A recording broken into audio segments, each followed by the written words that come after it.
Hey, Sean. Today, December 16th, 2021, is the 13-year anniversary of me buying the domain boomreactive.com. Now, there's no shortage of milestones when you're starting a company or growing a business to celebrate, but this is the one that I've chosen every year as the day that Boom turned 1 year old, 2 years old, etc., because this is when I committed to the name. I had known I was going to do the business, and it was all sort of ideas. And when boomreactive.com became mine, that's when everything sort of started moving from there.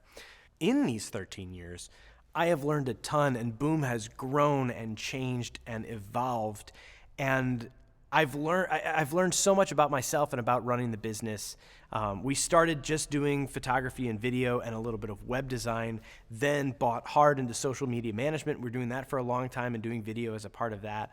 And then several years ago, stopped all marketing work and anything except for video production and a little bit of photography. So I want to share the 3 things that I've come to realize are the most important things in the 13 years of running this business. And these are the 3 things that I wish I had known when I got started, not because it would necessarily put me in a different place, because I love where I am right now, but I think I could have enjoyed the journey a little differently along the way. And so maybe these are things that you can apply to your business if you're looking to start something like this, or if you're well established, maybe these are things that can help get you a little bit of clarity that I'm constantly searching for myself. So these 3 things are all relationships. The first one is your relationship with other people, and not just your clients. That's an important relationship, and knowing how to do that is important. But more important than that is your relationship with the people who are a part of your team, the people who help you create things.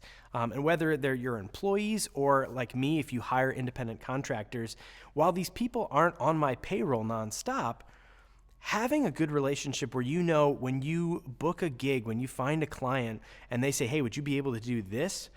You probably can't by yourself, but if you've got people that enjoy working with you, people that you can trust to do the job well, you become so much more capable as an organization, and you personally as an individual will get a lot of growth out of it because you're seeing how different people approach the same situations and problem solve in different ways.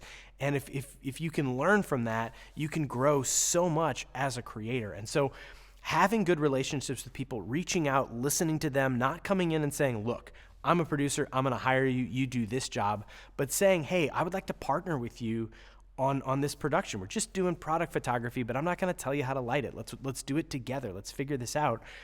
And it's these things that are going to help you build a team of people around you that are going to enable you to create objectively better products for your clients. And that's a really, really important thing. So your relationship with the people that you hire is the most important thing that you can do. And if you've only ever shot by yourself, I encourage you to get on Instagram, find some people who do work that you like, go out there and look for people and just reach out and say, hey, I love your stuff. I've got a project coming up. I would love to work with you on it. And you'll see these relationships start to come together to where you've got a team that you rely on.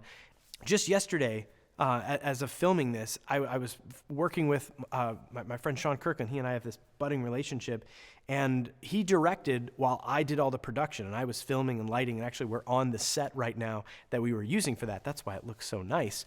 And it was just, it opened me up to more because I was working with a director that I trusted to get everything that we needed to produce the project, and I could focus on the lighting, the audio, and everything else, all the technical aspects that can be a distraction if you're trying to do everything yourself. And so find people that you trust, reach out to them, and I think you'll find that most people are excited to work with anybody, especially somebody who comes at them with an open heart and an open mind and with some empathy and humility, because that's going to make a huge difference to how you work with your team and how your team enjoys working with you, and therefore comes back and continues to give their best to every production that you do. The second relationship is a much more superficial relationship, but it's the relationship you have with gear. And I have a borderline unhealthy relationship with gear, as I think a lot of producers do. And I maintain an unhealthy amount of debt to make sure that my gear is what I want it to be, and that I'm equipped to do much more than I typically do. But if I need to step up to another level, I've got the gear that I don't have to come in and figure it out on set with somebody. And that's important to me. But if you can establish a relationship with people who have good gear, whether you hire them to use it or rent it from them, but in your area, there's probably a rental house or a production house, someplace that rents gear and lights and stands and microphones and all the things you need to do a production you can rent from someplace and not have to own any of it. And if you can get a good relationship like that, and you'll probably need insurance because most of these places need a certificate of insurance in case you break all their stuff. But getting that, rather than spending several $1,000s on one camera, if you can build these things to your client and say, well, for this project, I'd much rather have this camera that can shoot slow motion and shoot these different things versus something that maybe has a wider dynamic range or something for filming outdoor stuff, whatever it is, rather than committing yourself to a single camera, a single lens, or even a number of lenses, but just those lenses, by having a relationship with someplace that can rent you gear, you become so much more capable. And for me, it was just a thing of stands. For the longest time, I rent stuff from Bad Dog Studios here in St. Louis. I was just renting C-stands and maybe some diffusion and stuff because it was big stuff that I didn't want to buy. It wasn't super expensive, and it wasn't super expensive to rent. But rather than buy C-stands for $200 a piece, I could rent them for $3 a day and show up, load my truck, and then go somewhere and have the stands I need to set everything up. So take the time to look for places to rent gear. And if you don't have a local rental house, there are some great online rental houses. I use Lens Pro to go or Borrow Lenses. They're sort of the same thing now. But you can pick some lenses. You can try some different things, some different lights. They'll ship them to you. And if you do this frequently enough, you can buy their membership, which covers free shipping for you.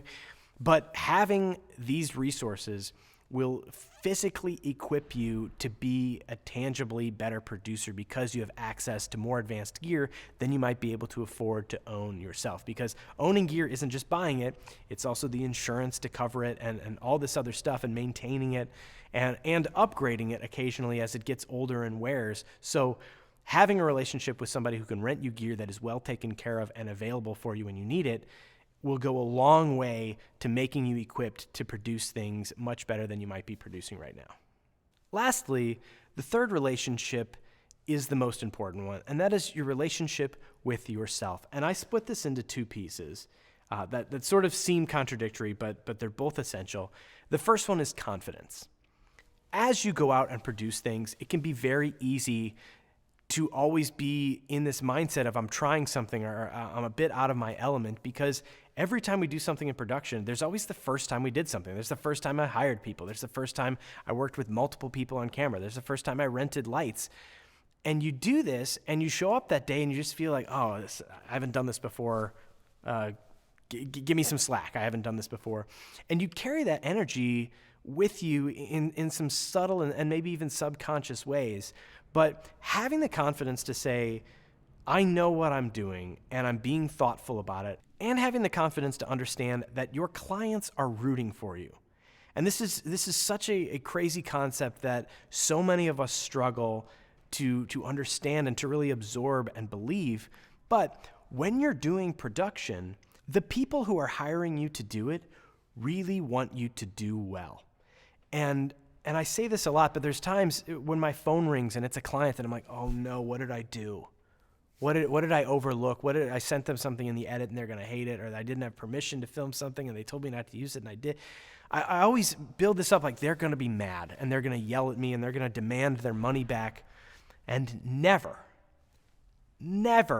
has that happened, nor have I ever talked to anyone who's had something like that happen, where just a client comes after them angry. When there are disputes or disappointments, and that's not even the right word, but when there are issues that a client wants corrected, in my experience, they're not angry. They understand that this is a process and it's such a subjective, creative one. You're creating something that did not exist. And so if you don't create something exactly as they had envisioned it, that's understandable. And so when clients reach out, they say, hey, I loved it. I want to change these couple things. It's not an attack on you. They want the project to be a little different. Better, it becomes a subjective word, but they want the project to be successful, and for the project to be successful, you have to be successful, and they want that too. And if you can understand when you get into a client relationship that you're not bothering them, you're not an annoyance to them, you're not something between them and where they're trying to get, you're something behind them that is helping push them to where they want to get. That's an important thing to understand, because it's going to make you more confident to do things the way that you want to do them. Because when you work the way that you want to work and produce things the way that you want to produce them and set things up the way that you want to set them up, you're going to be happier, and you're going to produce things differently when you're happier versus when you're producing things and you're just like, man, I shouldn't have let them do that. We should have shot it over there. I know we should have shot it over there. And you take that energy into what you're doing, and you're going to be upset, and you're not going to produce something as good as if you had produced it following your gut and following the advice of your team and that collaboration. And so be confident that no one's going to be mad at you, and they want you to do what you want to do to make the best project possible. And the other side of this, the seemingly counterintuitive part, is being vulnerable and being open-minded, because your ideas aren't the best. I was going to say might not be the best, but they're just not the best. Every idea can be improved upon with a little bit of collaboration, and people will think of things that you just can't or don't think of. And it's not that you aren't smart enough, but people bring different experiences in, and it's what makes the creative process so fun. And having a good relationship with your team and with the clients to say, I was thinking we'd shoot it over there, but you're right. We could shoot it here, and that would let us do this and this and this. And that vulnerability and that openness to saying, I'm okay. I want to come in with my ideas, but I want to be open to them changing, and I want to be open to changes in the edit. And there's been so many times where I've rolled my eyes and been like, oh, you don't know what you're talking about. Don't tell me to cut it this way. Don't put that sound clip in there. And then 2 or 3 iterations later, I'm looking back on the edit. I'm like, wow, it would not have worked if we didn't do that. And those little moments, you learn things from each of those individual moments of, hey, maybe I can do that in the future. But the bigger lesson you also learn is, hey, I should be open to feedback, because, again, everyone's rooting for you. Everyone's rooting for me, and any feedback that they give is not to show that they knew a better way to do this than I did. It's that they want a better project. That's all everyone wants, is a good, better, best project. And all of our feedback is funneling toward that same goal. And to take that personally and say, oh, you want something different than what I wanted to do? Well, you must not think that I'm as creative as I really am, or you must not value my input and my ideas. And that's just not the case. And if you have that mindset, you're going to hinder your own growth as a creative. And there have been sets and jobs that I've been on that I've taken that attitude in, and I wasn't thoughtful about how I approached it. And I missed opportunities. I missed opportunities to learn things, and I missed opportunities to create better stuff and have better relationships with people, because you're not coming in with all this hubris and this just ignorance to everyone else's ideas. So those are the 3 relationships that I think are the most important things about having and running a business. The relationship you have with the people who help you create things, the relationship you have with the tools that help you create them, and your relationship with yourself, to believe in yourself and be open to constant growth, because that's going to make such a difference, not only with where you end up, but with how you feel along the journey to that point. Thank you so much for watching. Thank you for supporting me, to my clients over the past 13 years who've continued to make this life possible and this job that I absolutely love.